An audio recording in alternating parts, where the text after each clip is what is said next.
성경은 사도행전 2장 42절부터 47절까지 말씀을 보겠습니다. 사도행전 2장 42절부터입니다. 교독하겠습니다. 저와 여러분이 한 절씩 교독하겠습니다. 그들이 사도의 가르침을 받아 서로 교제하고 떡을 떼며 오로지 기도하기를 힘쓰니라.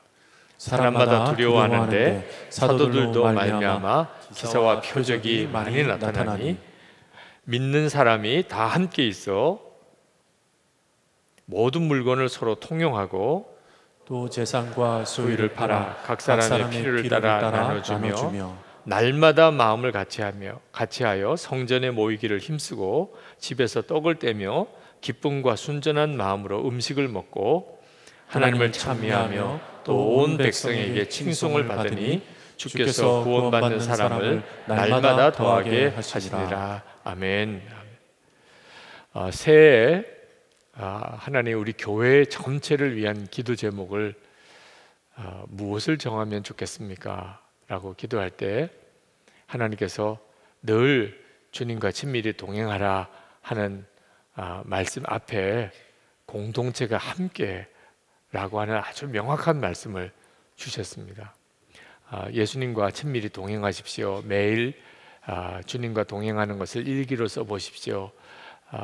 항상 주님을 바라보십시오. 그렇게 성도들에게 권했는데 하나님께서 이제는 그것이 공동체와 함께 가정의 온 가족들이 다 함께 교회 안에 여러분이 속해 있는 모든 공동체 식구들이 함께 그 주님과 동행함을 누리고 실제로 살아보는 일을 하나님이 우리에게 주시려고 하시는구나.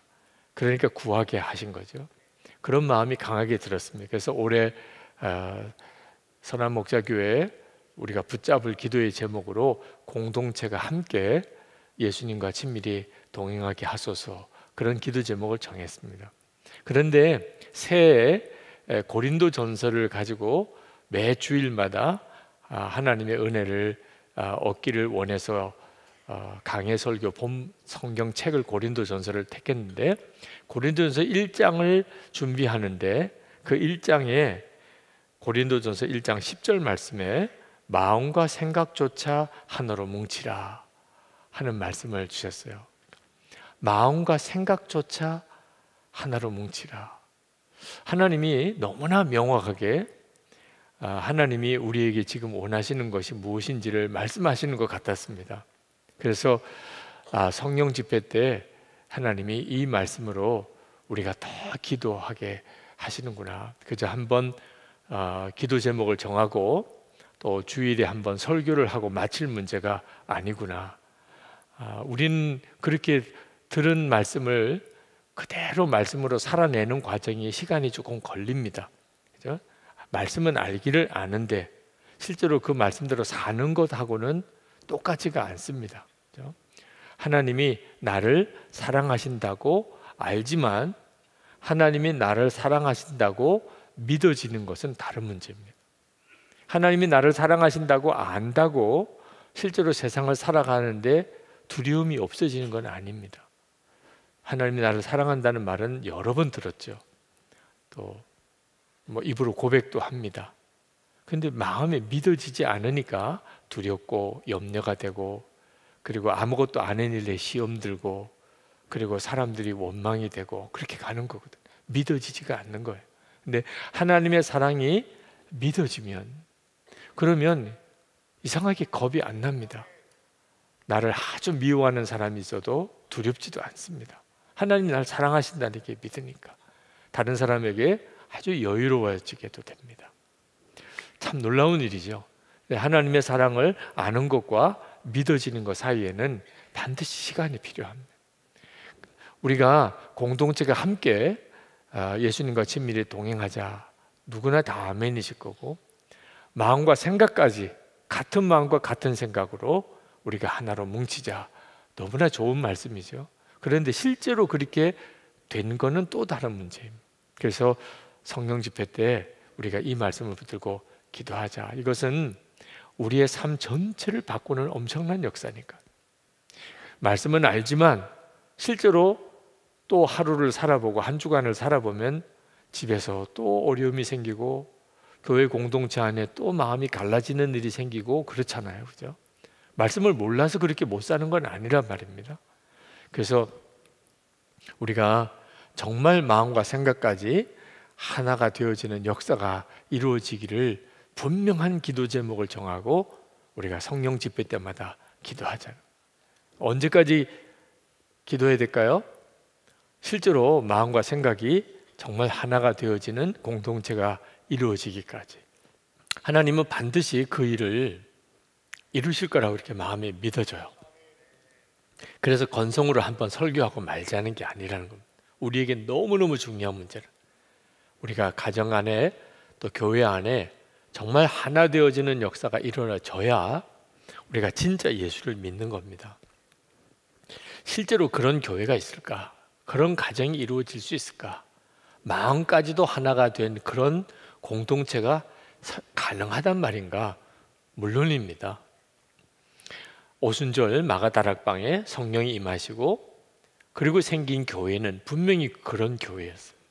오늘 우리가 읽은 본문의 말씀과 똑같아요. 43절에 사람마다 두려워하는데 사도들로 말미암아 기사와 표적이 많이 나타나고, 그리고 44절부터 보면 믿는 사람이 다 함께 있어 모든 물건을 서로 통용하고 재산과 소유를 팔아 각 사람의 필요를 따라 나눠주며 날마다 마음을 같이하여 성전에 모이기를 힘쓰고 집에서 떡을 떼며 기쁨과 순전한 마음으로 음식을 먹고 하나님을 찬미하며 또 온 백성에게 칭송을 받으니 주께서 구원받은 사람을 날마다 더하게 하시니라. 이런 교회가 실제로 있었어요. 그러니 지금도 얼마든지 되는 거죠. 중요한 것은 우리의 믿음이에요. 우리가 그런 가정이 될 수 있다, 그런 교회가 반드시 된다, 이렇게 믿는 것과 그런 교회가 어디 있겠어, 바로 그 차이가 결과를 다르게 만드는 것입니다. 여러분, 성령이 역사하셔서 그런 교회가 되었는데, 그러므로 성령의 역사를 어떤 기사와 이적으로만 생각하면 안 됩니다. 분명히 오순절 성령의 역사로 이루어진 교회에 기사와 이적이 많이 나타났다고 나와 있어요. 실제로 성령의 역사가 일어나면 기사와 이적이 많이 일어납니다. 병에서 고침받았다는 사람도 막 생기고, 방언 받았다, 이번 우리 중등부 수련회 때 중등부 학생들이 방언을 많이 받았다고 그래요. 방언 받았다는 일도 많은 사람들이 생기고, 정말 믿어지지 않는 놀라운 어떤 역사들이 성도들의 가정에서 일어나고, 이런 소식들이 많이 들려요. 또 사람들이 막 많이 모이는 역사가, 이번에 우리 주목자들 식사 대접 때 보니까 엄청난 부흥이 일어날 모양이에요. 주목자들이 그렇게 많이 모이시는 걸 보니까 이런 일들이 분명히 뚜렷하게 나타나요. 성령님 임하시면. 그런데 오늘 말씀에 보면 그건 딱 한 절 나옵니다. 그렇게 기사와 이적이 표적이 많이 나타나니, 그렇게 한 절 나오고, 그 뒤부터 나머지 석절은 무슨 내용이냐면 마음이 하나가 됐다는 거예요. 어느 정도까지 마음이 하나가 됐느냐? 재산까지 내 소유로 여기지 않을 정도로, 그렇게 서로 같이 나누어 쓸 정도로 마음이 하나가 됐다. 그 내용이 훨씬 더 많아요. 그러니까 성령님이 역사하셨냐, 성령에 충만하는 거냐 하는 것은 기사와 표적을 보고 분별할 게 아니고 마음이 하나가 되었는 거예요. 도무지 세상에서는 있을 수 없는, 어쩌면 그렇게까지 서로 마음이 하나가 될 수 있을까, 이런 역사가 일어났는지를 보고서 분별해야 하는 겁니다. 교회 다닌다고 하는 것은 단순히 그냥 예배만 참석하는 게 아닙니다. 한 몸이 되는 거예요. 교인들이 서로 한 몸이 되는 겁니다. 한 몸처럼 여기라고 하는 게 아닙니다. 그냥 한 몸이에요. 이미 이루어진 일이에요. 예수님과 우리가 한 몸처럼 우리 생각하는 게 아니죠. 예수님과 우리는 한 몸이에요. 그래서 성찬을 받는 거예요. 주님이 그걸 우리에게 믿게 하려고 내 살이라, 내 피라 그러시면서 떡을 제자들에게 주신 거고 주님 오실 때까지 그것을 행하라고 그랬어요. 그러니까 예수님과 우리는 한 몸이에요. 이보다 놀라운 은혜는 없어요. 이보다 놀라운 확신은 없어요. 구원의 확신이 이보다 더 놀라울 수 있을까요? 마찬가지예요. 교인들 사이도 한 몸이에요. 한 몸처럼 그렇게 여기자 아니에요. 그러니까 안 되는 거예요. 한 몸인가? 그렇게 생각하니까 아닌 거예요. 어떻게 한 몸이라고 느껴질 수 있겠어요? 그런데 주님이 우리에게 원하시는 것은 먼저 믿으라는 거예요. 저 사람과 나는 한 몸이다. 그러면 그 다음에 한 몸인 기적이 일어나요. 열심도 참 대단하고 은사도 많은데 이상하게 교인들 사이의 관계는 안 좋은 분들이 있어요. 마음에 안 든다, 또 싫다, 무조건 그 사람은 나하고 잘 안 맞는다, 여러 가지 핑계가 있죠. 어떻게 다들 다 맞을 수만 있겠어요? 그런데 이런 경우는 속으면 안 돼요. 그분이 진짜 예수님의 사람이 아닌 거예요. 예수님의 사람이면 표정이 딱 나타나요. 도무지 이해가 안 되는 사람, 받아들여지지 않는 사람, 하나가 되기 힘든 사람과 하나가 되는 역사가 일어나요. 그게 성령께서 우리 안에 임하셔서 우리를 뒤집어서 나타내는 가장 놀라운 표적이에요. 그러므로 어떻게 다 하나가 돼야 되나, 어떻게 다 하나로 그렇게 마음까지 하나가 되어 살 수 있나, 이런 말 하면 안 됩니다. 그 말은 예수님을 부인하는 거예요. 우리가 주님과 하나고 주님과 하나니까 주님과 하나인 사람들끼리는 다 하나죠. 이 사실이 부인하는 거예요. 그러니까 이건 정말 끔찍한 일이죠. 디트릿 본헤퍼가 이렇게 설교한 적이 있습니다. 어떤 공동체든지 함께 하기 싫은 자를 배제하기 위해 외딴 곳에 자리 잡아서는 안 되고 그들과 함께 지내야 한다. 함께 하기 싫은 사람들이 늘 있지요. 그래서 서로 구분하고 떼어서 그 사람들과 나는 별개로 모일 것이라고 하면 안 돼요. 그건 교회를 정말 모르는 사람이에요. 심지어 원수와도 함께 생활할 수 있어야 한다 그랬습니다. 그게 교회의 특징이에요. 그러므로 이제 지금 된다 안 된다를 여부를 떠나서 여러분의 가정 공동체나 교회 공동체나 여러분이 정말 예수님으로 인하여 공동체가 되었다면, 그러면 이제는 마음까지도 하나가 되는 일이 하나님의 계획이에요. 그리고 그렇게 될 수가 있어요.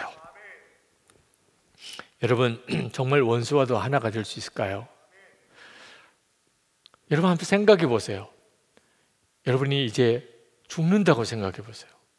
이제 죽고 나면 하나님 앞에 가요. 그런데 원수같이 생각하고 살던 사람이 있었어요. 그러면 여러분이 진짜 예수를 믿고 정말 구원받은 사람이라면 반드시 그 원수같이 살았던 그 사람과 관계를 풀어야 된다고 생각을 들어요. 성령의 역사예요. 이제 내가 죽고 하나님 앞에 가요. 누군가를 원수로 맺고 하나님 앞에 간다는 것은 가장 두려운 일이에요. 그래서 죽기 전에 진짜 구원받은 사람들은 다 용서하고 사랑하고 푸는 역사가 일어나요. 죽음을 앞두고 다 그런 일들이 일어나요. 만약에 죽음을 앞두고도 용서 못해, 이건 저주받은 영혼이에요. 성령님이 역사하시는 구원받은 사람이라면 절대 그럴 수가 없어요. 그러니까 여러분, 말이라도 나는 죽어도 용서 못해, 이런 말은 하면 안 돼요. 그건 나도 하나님 완전히 저주받은 자가 되게 해주세요 라고 말하는 것과 똑같아요. 죽을 때가 되면 아니 이제 하나님 앞에 가는데 그때 용서 못할 사람이 어디 있어요? 실제로 제가 목회하면서 어느 교인이 정말 용서 못한다고, 그 사람하고는 함께 못 산다고 그러시더라고. 자기는 정말 그렇게 안 한다. 근데 내일 주님이 오신다면 그래도 용서 안 하실 건가요? 그랬더니 굉장히 당황해 하시면서 가만히 생각하시더니 내일 오신다면 해야죠 뭐 이러더라고요.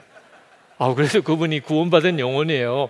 내일 오신다면 해야죠 이런 말이 나오는 게 너무 감사하더라고요. 만약에 그래도 안 돼요 이러면 진짜 정말 제가 엄청 마음이 힘들었을 것 같아요. 이분은 성령님도 어떻게 못 하시는 분이니까. 근데 내일 주님이 오신다면 그러면 해야지. 자아가 죽은 사람은 용서가 안 되는 사람이 없어요. 그러니까 주님을 바라보는 눈이 뜨인 사람, 꼭 죽을 때가 가서야 그 일이 이루어지는 건 아니에요. 십자가의 복음을 명확히 붙잡은 사람, 이제는 나는 죽고, 그저 벌써 죽은 거죠. 이제는 나는 죽고 예수로 사는 사람이죠. 그래서 용서와 사랑의 역사가 일어나는 거예요. 가정 달라질 수 있어요. 그래서 예수님의 십자가로, 성령의 역사로 어떤 가정이든지 어떤 교회든지 다 하나 될 수 있어요. 마음까지. 지금 여러분의 가정, 친척이 도무지 그럴 수 없다고 느껴져도 믿음은 바로 가져야 돼요. 네? 지금 현실은 불가능해 보여도 믿음은 바로 가져야 돼요. 홍해가 어떻게 갈라질 거라고 믿을 수 있겠어요? 근데 주 하나님은 가르셨잖아요. 오병이의 기적이 어떻게 일어날 수 있어요? 근데 주님은 이루셨잖아요. 죽은 나사로 어떻게 살아날 수 있어요? 주님은 살리셨잖아요. 주님은 못 하실 수가 없죠. 어떤 가정도, 어떤 교인들 사이의 관계도 주님은 마음까지도 하나 되게 만드세요. 오순절 성령의 역사 이후에 교회가 그런 역사가 일어난 거예요. 성령께서 임하시니까 그렇게 된 겁니다. 성령님이 임하셔서 그렇게 된 거예요. 그런데 지금 우리는 이미 성령이 임하여 계신 시대예요. 그러니까 더 분명한 거예요.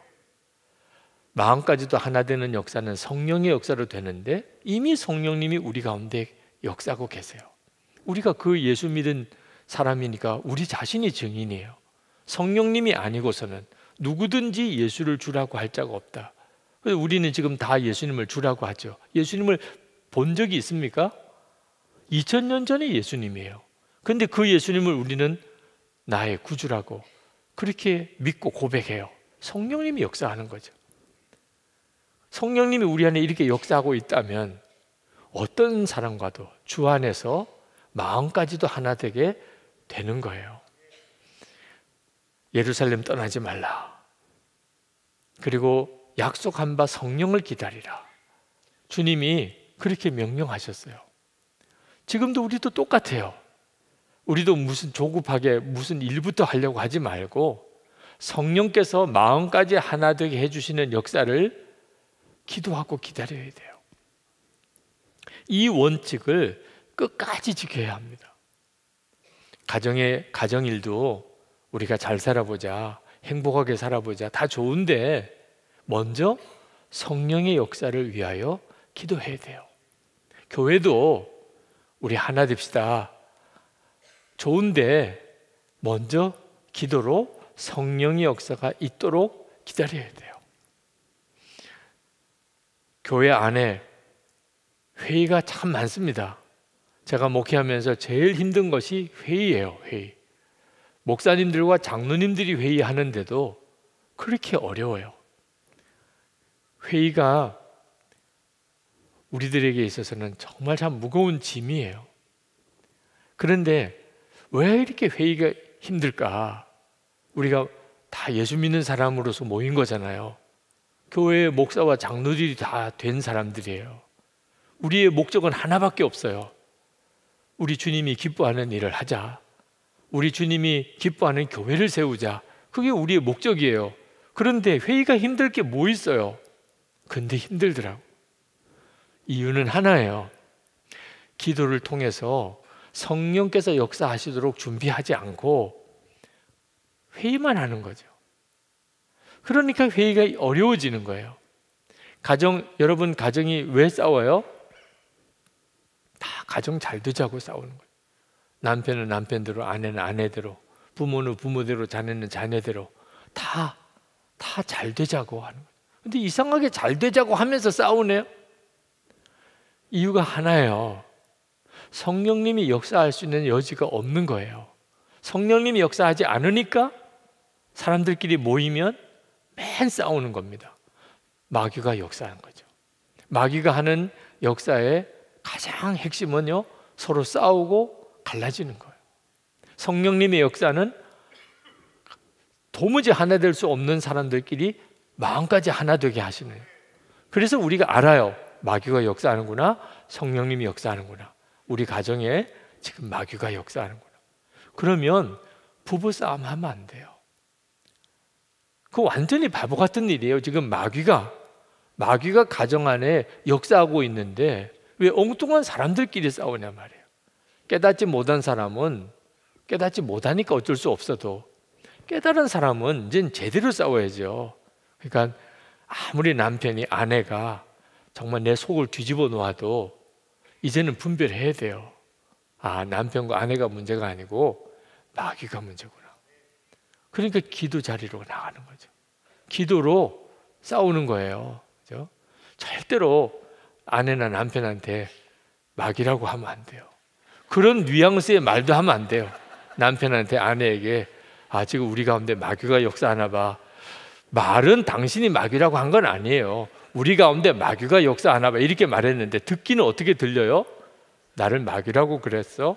이젠 정말 돌아올 수 없는 강을, 다리를 건넌 꼴이 되어버려요. 그러니까 그냥 마음으로 깨닫고, 아, 남편이 세상 없는 이야기라고, 아내가 세상 없는 일을 해도 아, 마귀가 역사하는구나 깨닫고 1절 반응하지 말고, 마귀가 원하는 대로는 안 하겠다. 마귀가 원하는 게 뭐예요? 같이 싸우는 거죠. 그죠? 마귀가 원하는 대로는 안 해야 되겠다. 그리고 주님께 나가 기도해요. 성령님이 역사해 주십시오. 그러니까 성령님이 역사하면 갑자기 모든 상황이 달라져 버려요. 성령님이 역사하고 내가 성령님께 온전히 순종만 하면 처음에는 완전히 바보같이 돼요. 성령님은 어떤 때는 우리를 이제 진짜 바보같이 만들어요. 자존심도 없고. 그러니까 진짜 죽은 것을 확인하는 거죠. 나는 죽고 그랬으니까. 죽은 사람이 자존심이 뭐 있어요? 그냥 성령님이 시키는 대로. 근데 지나고 난 다음에 성령님이 가정 안에 역사하기 시작하면 나만 죽으면 역사하세요. 그죠? 나를 통해서 주님은 일하고 싶어 하시는데 나만 죽으면 가정 다 놀랍게 바뀌어요. 초대교회가 그랬어요. 회의하기 전에 기도부터 해야 돼요. 42절에 보면 이렇게 말씀합니다. 그들이 사도의 가르침을 받아 서로 교제하고 떡을 떼며 오로지 기도하기를 힘쓰니라. 이미 성령님이 임하신 상태예요. 마가다락방에 그들이 열흘 동안 주님의 약속을 붙잡고 온전히 기도하다가 성령을 받았어요. 성령 받고 난 다음에 교회가 이루어진 거예요. 그런데 그 교회는 어떤 특징을 가지고 있었느냐? 오로지 기도를 힘썼다는 거예요. 성령 받기 전에도 기도했고 성령이 임하시고 난 다음에도 계속 기도한 거예요. 그러니까 이런 역사가 일어나는 겁니다. 마음까지도 하나가 되는 역사들이 막 일어나는 거예요. 기도를 그렇게 많이 하니까 기사와 표적도 나타나고, 더 놀라운 것은 마음도 하나 되는 역사가 일어난 겁니다. 어느 목사님이 설교 때 그렇게 질문하더라고. 회의하다가 성령의 불 받은 분 있으면 한번 손들어 보세요. 물론 뭐 한 사람도 없었겠죠. 그죠? 회의하다가 성질의 불을 받은 사람은 혈기의 불이 일어나고, 이런 사람은 엄청 많아요. 회의하다가 진짜 싸우고 갈라지고 원수되고 이런 경우는 참 많죠. 뭐 그런 케이스는 교회마다만 차고 넘쳐요. 그런 일들은. 집에서도 여보 좀 이야기 좀 합시다. 그래가지고 대판 싸운 집들도 많아요. 이야기 좀 하다가 진짜 정말 더 사이가 갈라지는 일도 많아요. 하나님이 원하시는 뜻하고 정반대로 회의하다가 전형적인 예가 가나안 정탐꾼들이 돌아와서 회의한 거죠. 회의해서 어떻게 할 거냐, 가나안 땅에 들어가야 될 거냐 말 거냐. 10대 2로 갈라졌어요. 들어가면 우리 다 죽는다. 거기 있는 거민은 거인들이더라. 우리는 메뚜기 같더라. 두 사람 여호수아와 갈렙만 하나님이 우리에게 주신 땅이다. 우리가 들어가자. 그래서 10대 2로 갈라져서 안 들어가기로 결정을 했어요. 자, 회의했어요? 안 했어요? 회의법에 뭐 문제가 있어요? 없어요? 아니, 분명히 10대 2로 다수결로 안 가기로 했잖아요. 그래서 그들은 결국은 가나안 땅에 들어가지 못하고 광야에서 여호수아와 갈렙 빼고는 다 죽었어요. 입으로 말한 대로. 아니, 회의를 그렇게 잘했는데 10대 2면 뭐 이건 완전히 그냥 기울어진 거잖아요. 교회도요, 그렇게 결정한 사례가 수도 없이 많을 거라는 걸 알아야 돼요. 우리는 다 의논해서 했어요. 그래서 좋은 쪽으로 다수가 결정하는 대로 했다니까요. 다수결이 얼마나 허점이 많은 건가 성경에 나와 있어요.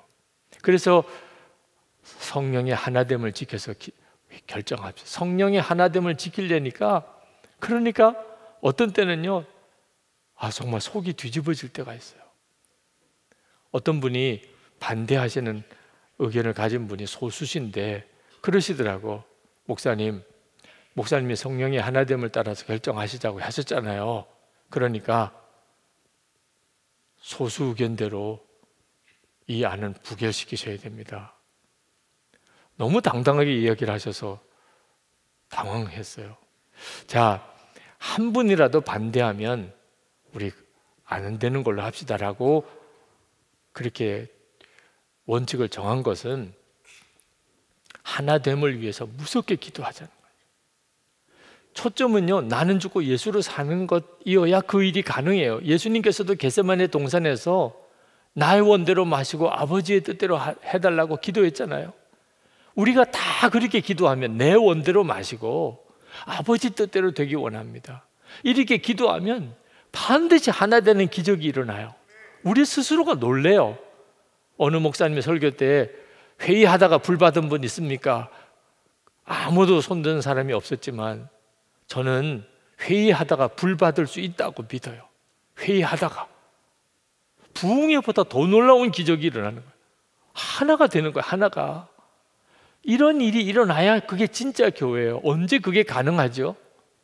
한 사람이라도 반대하면 목사님 하지 말아야 됩니다. 그게 목사님의 원칙 아닙니까? 이런 식으로 나오면 안 되는 거예요. 회의하다가 내 원대로 마시고 내 원대로 마시고 아버지 원대로 되기 원합니다. 내 원대로 안 된 것을 오히려 기쁘게 여기고 하나님의 원대로 되기를 진짜 열망하고 그렇게 되기를 정말 기도하고, 그러면 부부 사이에, 가정 안에, 교회 안에 하나 되는 기적들이 일어나요. 이 경험들이 쌓이기 시작하면 나중에 우리가 의견이 안 맞으면 너무너무 이상한 거예요. 지금은요, 하나 되면 이상한 거예요. 이래도 되나 이런 생각이. 워낙 이렇게 하나가 안 됐으니까 안건을 꺼내놓으면 하나 된 적이 없어요. 또 꺼내놓으면 하나 된 적이 없다. 그러면 하나가 되면 이상한 거예요. 그런데 늘 성령 안에서 하나 되는 역사를 경험했던 공동체는 분열되면 소스라치게 놀라요. 뭔가 조짐이 안 좋아요. 그래서 막 정말 기도하게 돼요. 느낌이 안 좋으니까. 그래야 정상인 거예요, 교회가. 한국 교회는 지금 하나가 되는 게 이상한 게 한국 교회의 현실이에요. 그게 너무 안타까운 거예요. 이유는 하나 되기를 위해서 불같이 기도를 안 하니까. 여러분, 정말 지금은 하나 되는 기적이 필요한 때입니다. 성남 장로연합회에서, 초교파 장로연합회에서 우리 교회에서 한번 총회를 하시겠다고 그래서 저희 교회에서 장소를 빌려드렸어요. 그랬더니 또 제가 설교를 해야 된다고 그러더라고요. 그래서 그날 가서 설교를 하려고 참석을 했습니다. 그랬더니 어느 원로 장로님 한 분이 간증을 하시더라고요. 나오셔서 그런 고백을 하세요. 초대 회장이셨던 신선복 장로님, 제가 이름까지도 메모를 했습니다. 그분이 나오셔서 요즘에는 남한산성에 올라가서 1시간 기도를 하신대요. 산에 올라가서. 전에는 서너 시간을 기도했대요. 우리 나라 위해서 그리고 한국의 교회를 위해서 밤을 새워서 서너 시간씩 그렇게 기도를 했는데 요즘에는 그렇게 못하고 1시간 기도를 한다. 그러면서 하시는 이야기가 자기가 그렇게 기도를 적게 해서 우리 나라와 한국교회가 너무 어려워지는 것 같다고. 그럼 눈물을 글썽이면서 회개를 하시는 거예요. 지금 이게 누가 누구한테 지금 회개를 하는 건가 싶은 생각이 들더라고요. 남한산성에 올라가서 매일 1시간씩 기도하시는 장로님이 그 모인 그 성남 장로연합회 후배 장로님들 앞에 회개를 하시는 거예요. 내가 전에는 서너 시간씩 기도를 했는데 지금은 1시간밖에 기도를 못해서 이렇게 나라가 또 한국 교회가 어지러워졌다고. 참 마음이 먹먹하더라고요. 우리 한국 교회는 어째 참 이런 놀라운 교회가 되었나? 괜히 그렇게 된 게 아닙니다. 진짜 불같이 기도하는 분들이 있었어요. 제가 어려서부터 지금까지 지내오면서 제 경험 속에서만 또 진짜 무섭게들 기도했어요. 산에 올라가서 기도하고 겨울이면 비닐 가지고 올라가서 들쳐 그 눈이 오는 가운데도 거기서 철회하면서 기도하고 그렇게들 기도들을 했어요. 한국 교회가 이렇게 된 겁니다. 괜히 이렇게 된 게 아니에요. 근데 그 기도의 맥과 열정이 너무 빨리 다 사라져 가는 거죠. 그러니까 어떤 문제들이 생기는 거죠? 도처에서 문제들이 막 일어나는 겁니다. 지금 그전에는 살던 사람들은 다 수준 높은 사람들, 믿음이 그렇게 깊었던 사람들이었을까요? 제가 어릴 때 경험했던 교인들은요, 지금 여러분들보다도 솔직히 말해서 성경 더 많이 몰랐어요. 훈련도 더 적게 받았어요. 경험도 적었어요. 지금처럼 이렇게 좋은 말씀들을 자주 들을 수 있고 성경 지식 아무 데서나 배울 수 있고 이런 시대가 아니었어요. 그때는 교회에서 사경회 한다, 부흥회 한다 그러면 이웃 교회 뭐 저 멀리 떨어져 있는 교회까지 찾아가서 은혜 받으려고 그랬어요. 왜? 말씀 들을 기회가 적었으니까. 그런데도 그렇게 힘들고 어려웠던 그랬던 때인데도 전체적으로 교회는 역사가 일어났어요. 그런데 요즘에는 왜 이렇게 됐을까요? 우리가 회의를 한 2시간 정도 하고 실제로 기도는 한 2, 3분 정도밖에 안 하는 이런 수준이니까 그래요. 집에서 무슨 문제가 있으면 서로 싸우고 안 싸우면 뭐 의논하고 뭐 그런 시간 한 2-3시간 가지면 기도는 한 2, 3분 정도 하는 정도. 이게 바뀌어져야 하는 거죠. 마음까지도 하나가 되어지는 역사. 그런 사람들의 역사는 정말 강력한 기도 속에 일어나요. 우리가 이렇게 먼저 기도를 못하게 되는 데는 실제로 우리 속에 우리 가운데 함께 계시고 역사하시는 주님을 온전히 믿지 못하기 때문에 주님이 믿어지지 않으니까 그러니까 기도부터 안 하게 되는 거예요. 기도에 더 많은 시간을 들이지 못하는 겁니다. 그리고 우리들끼리 잘해보려고 노력을 해요. 회의가 다 그런 거죠. 뭐 잘해보자고 회의하고 의논하고 대화하고 뭔가 새로운 어떤 시도도 해보고 다 허사가 돼요. 좋은 일을 하자고 다 하다가 다 싸워요. 주님을 진짜 바라보지 못하니까. 제가 외국에 나가서 예수 동행일기 세미나를 하면 다들 좋다고 해요. 세미나 듣고 말씀 들으면 정말 필요하다고 그래요. 그런데 우리는 어려워요 이래요. 우리 교민사회에는 서로 마음을 열고 그렇게 못 지냅니다. 여기는 진짜 어렵습니다. 그런데 외국만 그런 게 아니죠. 한국에 사는 여러분들은 마음 열고 지내는 일이 쉽다고 생각하시나요? 예수 동행일기 쓰시라고 나면 제일 큰 걸림돌이 마음을 못 연다는 거예요. 실제로 그것 때문에 이런저런 문제가 생기는 경우도 꽤 있습니다, 실제로. 그래서 예수 동행 일기는 꼭 훈련을 받고 쓰시도록 권해드려요. 잘못 썼다가는 일기 속에 맨 누구 욕하는 것만 쓰고, 그래가지고 또 더 문제를 일으키기도 하죠. 근데 여러분 꼭 알아야 돼요. 그 마음을 열기가 힘든 이유는요, 딱 하나예요. 진짜 예수님을 아직도 못 믿고 있는 거예요. 예수님이 내 마음에 거하시는 것, 그거 하나가 믿어지면 마음을 열기가 어렵다는 것 자체가 사실 말이 안 돼요. 예수님이 내 안에 정말 거하시는 게 믿어지면, 그게 예수를 믿는 가장 중요한 핵심이거든요. 그게 교민사회든 한국사회든 그게 무슨 문제가 되겠어요? 내 속에 있는 거 꺼내놓으면 예수님이지. 예수님 내 마음에 모시고 사는 게 진짜 믿어지는 사람은 그렇죠. 마음의 생각 중에 주님이 기뻐하지 않는 생각을 어떻게 마음에 품을 수 있겠어요? 그런데 그런 사람이 일기를 쓰는데 뭐가 문제가 되겠어요? 일기를 쓰면서 내가 정말 예수님 마음에 모시고 사는지를 확인하고, 그렇게 또 하루를 살고 또 하루를 살아보면, 그러면 진짜 주님과 함께 사는 삶이 이루어져요. 그 열매가 가정이 달라지고 교회가 달라지는 거예요. 여러분, 교회에 대한 실망과 상처 때문에 천국 같은 교회를 세울 수가 있다는 게 믿어지지 않는 성도가 많습니다. 그런데 그렇게 믿지 않으니까 결국 그런 공동체가 안 되는 거예요. 믿어지지가 않으니까. 그런데 이렇게 믿어지는 역사는 전적으로 우리 안에 오신 성령의 역사로 주님을 바라볼 때 이루어지는 거예요. 제가 선한목자교회 와서 예배당 공사를 마무리하고 완공을 해야 되는 책임을 맡았는데 아주 심각한 고민에 빠졌어요. 제가 유럽에 이렇게 나가보면 진짜 크고 웅장한 교회들이 많아요. 우리 교회의 예배당은 뭐 비교도 안 돼요. 진짜 예술적인 가치가 있어서 전 세계 사람들이 관광을 올 정도로. 그런데 교회는 너무 썰렁해요.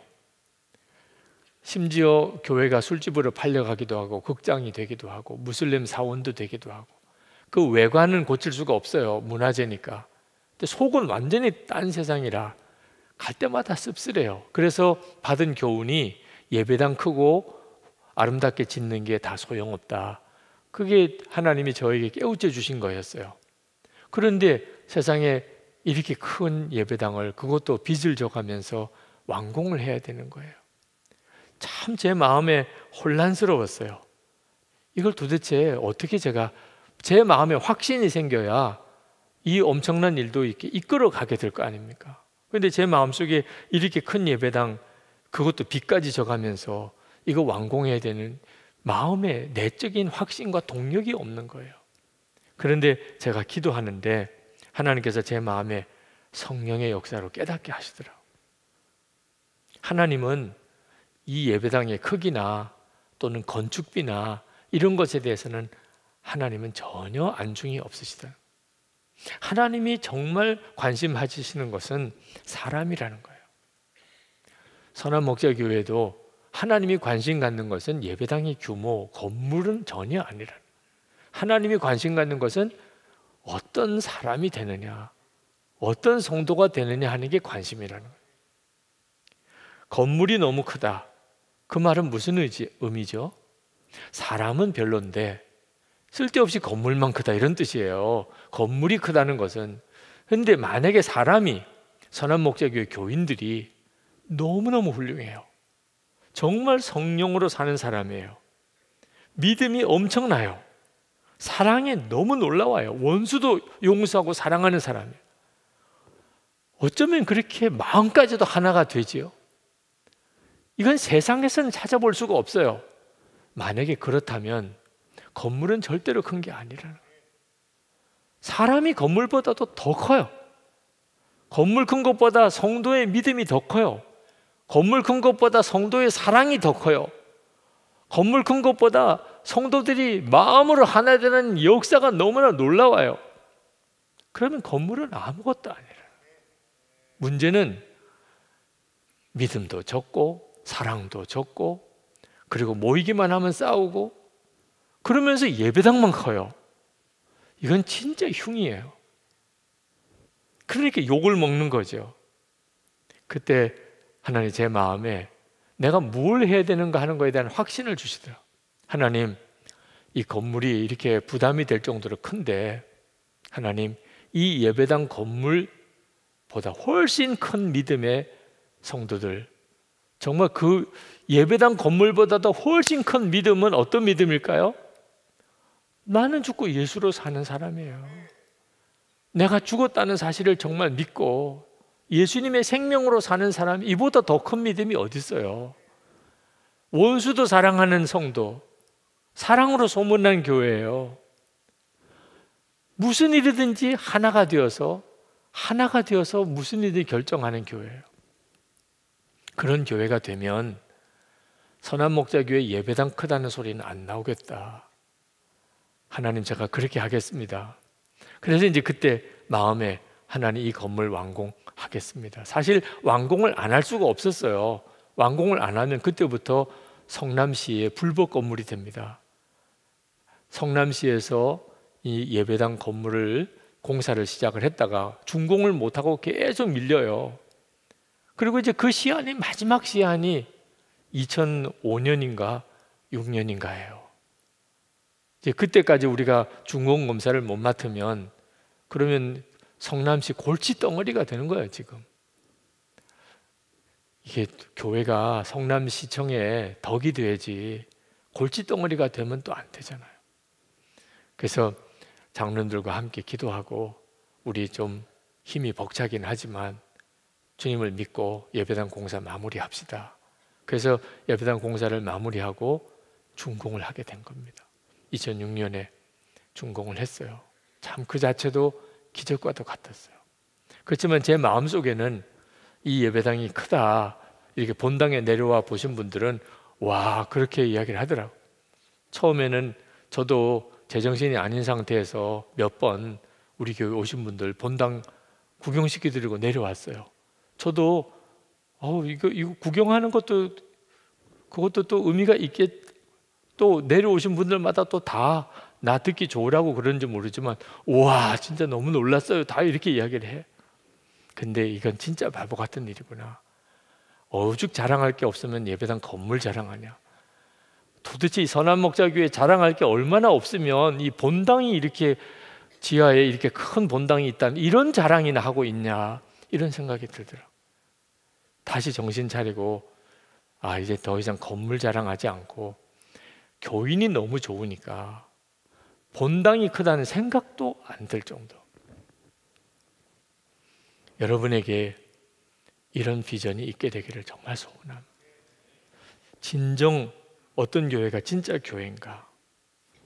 초대교회 같은 교회. 초대교회 같은 교회는 우리 교회 예배당, 이런 예배당 꿈도 못 꾸는 상태였어요. 그냥 집에서 모였어요. 집에서. 가정교회죠. 성경도 없고 신학교육 받은 목사님도 안 계시고, 그리고 무지하게 핍박당하고, 그리고 가난한 사람들이 많았고, 그때 당시 종들도 예수를 믿고, 그렇게 부자와 종들, 이방인 유대인들이 뒤섞여서 어떻게 보면 상당히 혼란스러웠어요. 그런데 그 교회는 오늘 우리가 읽은 말씀처럼 마음까지도 하나가 돼, 재산까지도 다 서로 다 같이 나눴어요. 매일마다 모이기를 힘썼고, 모이면 그냥 찬송이었어요. 그래서 막 사람들이 몰려 들어왔어요. 그 핍박당하던 그 예루살렘 교회. 이 일을 우리가 한번 찾아보려고 그래요. 금요일마다 도대체 초대교회 때는 어떻게 해서 이런 역사가 일어났는지를. 공산주의가 이 말씀의 마귀 버전이에요. 오늘 읽은 이 본문의 마귀 버전. 무슨 뜻인지 아시겠습니까? 성령의 역사를 쏙 빼고, 그리고 이렇게 한번 우리도 살아보자. 모든 사람이 소유를 다 같이 나눠서, 부자도 가난한 사람도 없는 완전히 평등한 사회, 그런 사회를 만들어 보자. 마귀가 성경에 있는 요 내용을 자기들이 할 수 있다고 만든 게 공산주의예요. 근데 그 공산주의는 성령의 역사가 빠지고 그 사이에 뭐가 들어갔냐면 미움과 증오를 집어넣었어요. 그러니까 공산주의는 어떻게 하자냐면 있는 사람 거 뺏어가지고 없는 사람한테 나눠주는 주식이에요. 그러니까 겉으로 보면 비슷해 보여요. 그죠? 여기 본문에 말씀하고 가진 사람 다 자기 거 내놓고 누구든지 다 자기의 필요에 따라서 쓰기 시작했으니까 이게 공산주의가 꿈꾸는 이상적인 사회예요. 그런데 잘 알아야 돼요. 이런 공산주의 체제가 가능하려면 무시무시한 독재가 있어야 돼요. 독재가 없이는요, 이게 불가능해요. 예를 들어서 키 큰 사람, 키 작은 사람이 있어요. 자, 평등하게 살아야 돼요. 어떻게 해야 돼요? 키 큰 사람 다리 자르는 거죠. 그래야 맞추죠. 이런 식으로 가는 게 공산주의예요. 우리는 이미 다 겪었어요. 실제로 공산주의가 어떤 세상이라는 걸. 또 그리고 바로 우리 위에 그런 나라가 있어요, 지금. 사랑이 없이 이루어질 수 없어요. 성령의 역사로 일어나는 사랑이 없이는요, 이 일이 불가능해요. 근데 왜 공산주의는 여전히 저렇게 세력을 가지고 있는 거죠? 교회가, 진짜 교회가 못 되니까. 성령의 역사로 성도들의 가정이 정말 하나가 되는 이런 진짜 기적이 없으니까 맨 교회도 싸우는 거예요. 예수 믿는 성도의 가정도 맨 싸움 박질만 하는 거예요. 그러니까 공산주의가 득세하는 거예요. 공산주의가 저렇게 득세하는 사실 빌미를 제공한 것이 우리 예수 믿는 성도들이 가정과 교회가 마음까지도 하나가 되는 일에 대한 믿음 잃어버린 거예요. 그게 성령의 역사로 되어진다는 것에 대해서 우리가 너무나 소홀히 하고 있는 거예요.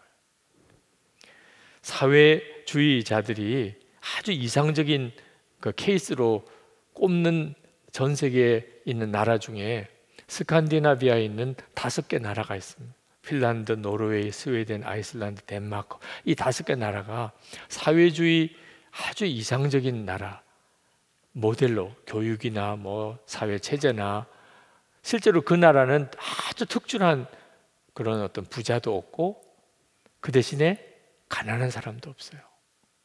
그게 그 사회주의 이상을 가지고 있는 사람들이 모델로 삼으려고 하는 거예요. 우리나라도 그쪽 이야기들이 많이 들어오고 있죠. 알아야 돼요. 그 스칸디나비아의 그 5나라가 강력한 성령의 체험을 했던 나라입니다. 강력한 기독교 국가예요. 그래서 그들은 성경이 말하는 대로 다른 사람을 정말 인격적으로 대우하고 그리고 마음에서 우러나는 그런 사랑을 실제로 경험한 것이 그 사회의 전통이 되어서 지금 그런 나라를 만든 거예요.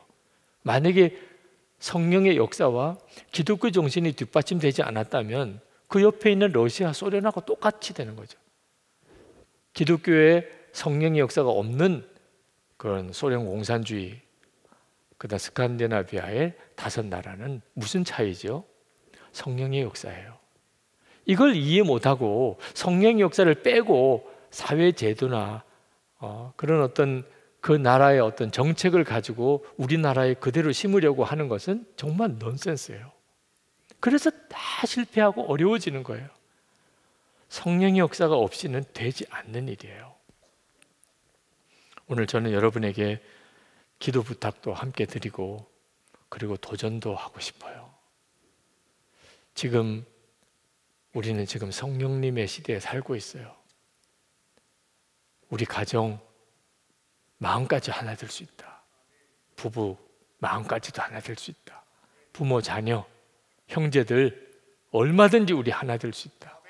교회 공동체 얼마든지 마음까지 하나 될 수 있다. 정말 재산까지도 서로 나누어 가질 수 있을 정도로 주어도 아깝지가 않는 이런 사랑을 가지고 그러면서도 한 사람도 어려움 당하는 사람 없는 성령 안에서 진짜 하나 되는 공동체 이루어질 수 있다. 우리 힘으로는 안 되지만 성령님은 하시니까. 여러분들 마음에 주님, 제가 그런 교회를 이뤄보고 그런 가정을 이뤄보겠습니다. 그런 마음의 소원을 꼭 가지시기를. 그런 분이 몇 분이나 오늘 나올지 모르겠어요. 설 명절 시작되는 날 성령 집회이기 때문에 평소보다도 한 인원이 한 3분의 1 정도, 한 5분의 2 정도쯤 이렇게 모이셨는데, 그래도 여러분들이 참 소중한 사람들, 오늘 기도하고 말씀을 준비하는데 비록 평소 성령 집회보다는 인원이 적겠지만, 그러나 여기서 하나님의 말씀을 붙잡고 말씀이 내게 이루어지는 그런 진짜 갈망을 가지고 기도하는 분들을 주님이 세우실 거라고 믿어지더라고요. 우리가 할 일은 믿고 기도하는 것밖에 없습니다. 마가다락방에 모였던 120문도가 그때는 아직 성령이 임하지 않았을 때입니다. 그러나 주님의 약속의 말씀만 의지해서 전심으로 기도에 힘쓰다가 성령이 임하고, 그리고는 확 다 뒤집어졌어요.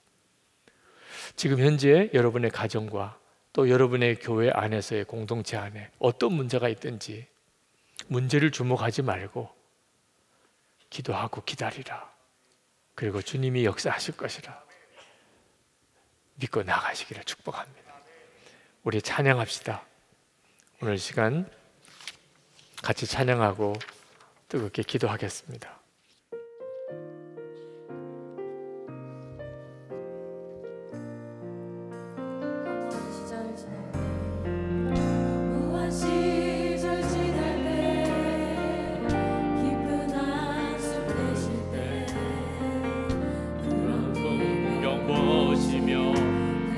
가는 분인데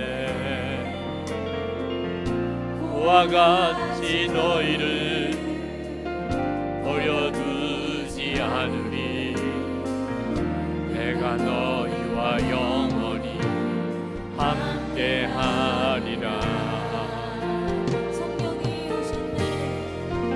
성령이 오셨네. 성령이 오셨네. 내 주의 임으신 성령이 오셨네. 우리 인생 가운데 신이 찾아오셔서 그 나라 꿈꾸게 하시네. 목눌린 자 같은 자, 자유함이 없는 자, 피난처가 되시는 성령님 계시네. 주의 영이 계신 곳에 참 자유가 있다네. 진리의 영이신 성령이 오셨네. 성령이 오셨네. 성령이 오셨네. 내 주에 보내신 성령이 오셨네. 우리 인생 가운데 신이 찾아오셔서 그 나라 꿈꾸게 하시네. 성령이 오셨네.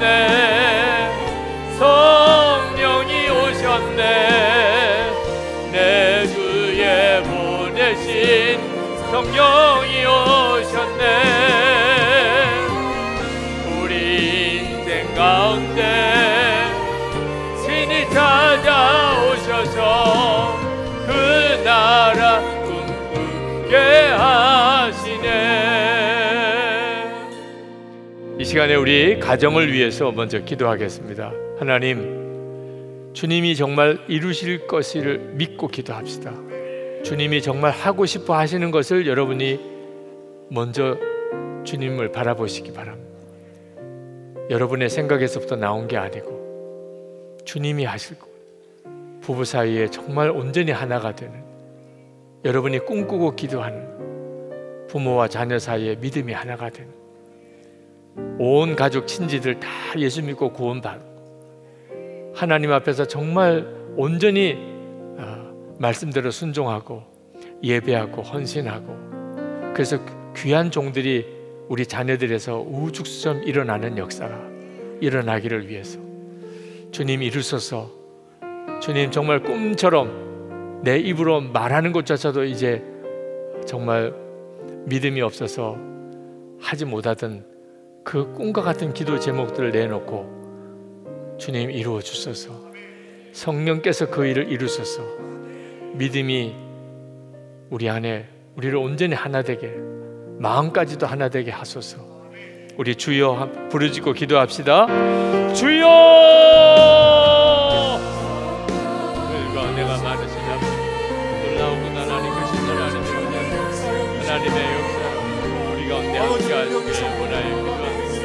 아버지 하나님, 하나님의 역사를 하나님 믿고 하나님 간구하고 하나님의 구원을 우리를 사로잡아주시기를 원하여 하나님 앞에 나와 간구하고 사랑과 은혜가 충만하신 아버지 하나님, 부부 사이에 믿음이 하나가 되게 하고 정말 우리 되기를 원하는 마음의 소원을, 하나님의 소원을, 아버지 하나 되지 못하고 갈라지고 산적인 아버지 하나님, 소원을 부탁드립니다. 아버지 부부 사이에 하나님의 하실 일에 대한 기울여 주셔서 아버지 하나님 성령께서 역사하여 주신 아버지 하나님, 주님만의 마음이 하나님 아버지 하나님의 기적을 아버지 다스려 주셔서 예수님 함께셔서 십자가를 보혈의 능력으로 붙여주신 가정이 되기를 원하는 하나님 믿음, 동일한 사랑 주시기를 원하는 하나님 형제들이 믿음 안에 하나님 우리 가정이 하나님 주님들이 자 하나님 만들어주셔서 아버지 우리 마음 가운데 역사가 일어나고 온 아버지 가족들이 하나 한 되고 영혼이 못하도록 주님 아버지 완전히 보호하여 주셔서 아버지 믿음의 후손들이 일어나고 예수 그리스도 완전 가정으로 주님이 주인 되셔서 하나님 이끄시는 화해하고 가정이 되기를 원하오니 우리의 가정이 하나 되게 하소서. 하나님, 아버지 하나님의 기쁨을 잃어버리고 믿음의 아버지 기적이 일어나고 아버지 하나님 고통 놀라운 가운데 역사, 있는 가정을 우리의 가정이, 건져주시고 우리의 가문에, 우리의 뒤들 사이에 일어나게 하여 주시기를 원합니다. 교회를 위해서 또 기도해 주시기 바랍니다. 하나님, 교회에 대한 상처, 나쁜 기억 다 교회를 온전히 세우라는 사명임을 우리가 믿읍시다. 사랑으로 소문난 교회가 되게 하소서. 마음까지도 하나가 되는 교회 이루어진다고 확신하고 나가게 하소서. 주님을 바라봅니다. 하나님, 선한 목자 교회 안에, 모든 작은 공동체들 안에, 우리가 지금 섬기고 있는 교회에 하나님, 마음까지도 하나 된 사람들의 공동체가 이루어지게 하여 주옵소서. 성령께서 여러분에게 그 비전을 열어주시는 대로 입을 열어 주님 앞에 담대하게 구하시기 바랍니다. 주님이 주시는 것입니다. 주님이 이루시려고 여러분에게 기도를 주시는 것입니다. 확신하고 나가시기 바랍니다. 우리 주여 부르짖고 기도하겠습니다. 주여!